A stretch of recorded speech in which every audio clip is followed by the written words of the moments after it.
Ons is in 'n gedurende proses van verandering. Ek het tot wedergebore gekom, maar nou is ek nog hier. Nou gaan ek nie dood en hemel toe nie. Hoekom? Want daar's nog 'n doel met jou. Ons is gedurig in hierdie proses van verandering. Dis 'n gedurende proses waar die Here aan my werk. Is dit maklik? Nee, dis nie maklik nie, maar dis moontlik. Hy verander my gedurig. Ek droog uit vir hierdie wêreld en dis in hierdie proses wat ek myself laat doop. Dis nou wat ek sê, Here, ek het 'n besluit geneem en my doop raak die bewys van my besluit. Daarom, geliefdes, kon jy nie gedoop wees as 'n babietjie nie. Want die babietjie het nie die besluit geneem nie, die ouers het. Want dit is pragtig om die kind te gaan toewy, maar jy's nie gedoop nie, jy's besprinkel.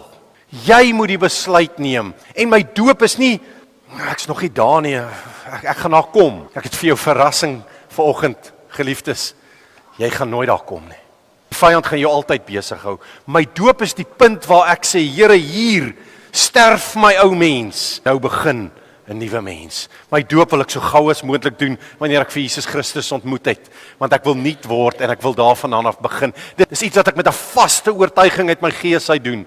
Sê, Here, hier sterf ek vandag. En soos Christus opgestaan het, so word ek nuut gemaak. Amen.